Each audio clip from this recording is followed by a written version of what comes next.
Day 3 saw a little bit more breeze in the air as the riders assembled in the Palmerston North Square for the start of the stage. We caught up with Taylor Gunman, James Oram and Michael Vink for their thoughts on the day ahead. Hey Taylor, day 2, 160 kilometres, a little bit more wind today. What are you expecting?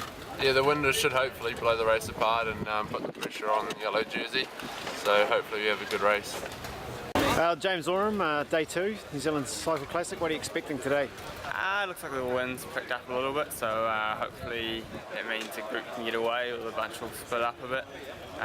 Same course as yesterday, just opposite direction. Done it before but in the wet, so the climbs are definitely harder this way. So hopefully that means it'll split up again a bit as well. It's been pretty controlled so far, but the boys looking good, so hopefully we have a fun day. Yep. Michael, the team did a terrific job yesterday for you. A little bit windier and a longer stage today, so more of the same from the boys? Yeah, I think so. I mean, like you say, there's a bit of wind ups and you never know what can happen out when you get out of town, and we'll be attentive all day, and we'll certainly look for those seconds if we can, at the same time defend the jersey. Taylor Gunman had a few more media duties to get out of the way, but for the other riders they could start assembling, getting themselves ready for the start. A long day was in front of these guys today, 160 kilometres, and they had the first 6 kilometres as a little bit of a warm-up as they made their way out of town. The 6 kilometre neutralised section is great for the riders to get a little bit of a warm-up. Synergy Baku rider Pat Lane, he was in there, along with the Dre Pack and the Stadlerless riders, all keen to get in front early. But for most of the day, the race was controlled by the Budget Forklifts team. That was certainly the case for the first 80 kilometres. At 85 kilometres, it was Stadlerless giant rider Pat Shaw who made the first real major break of the tour.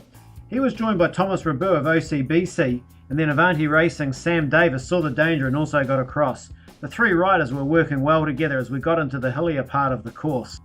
The gap got out to around 45 seconds before they were joined by James Oram and Floris Goosen, who put in a great effort to get across the gap and join the leading three. But they weren't to be the last riders to join this break.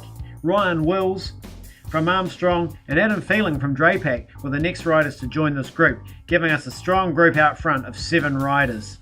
The 7 riders were working hard. On the climbs they were setting a really steady tempo, and on the flats each rider was doing a long turn on the front, keeping the pace high.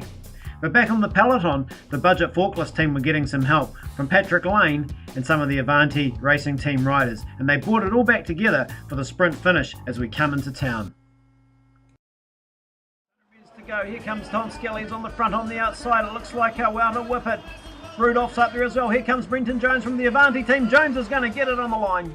It was certainly close on the line, but it was Avanti Racing's Brenton Jones who got there over Drapac rider Wouter Whippet. Cycle Classic Tour leader, wear of the yellow jersey for another day. It was a tough day for him and his team. From Budget Forklifts, Michael Vink. It was a tough day for Michael Vink and the Budget Forklifts racing team. They certainly did a great job defending that yellow jersey, as did the other riders who are leading the general classifications. The New Zealand Community Trust Cycle Classic here in Manawatu.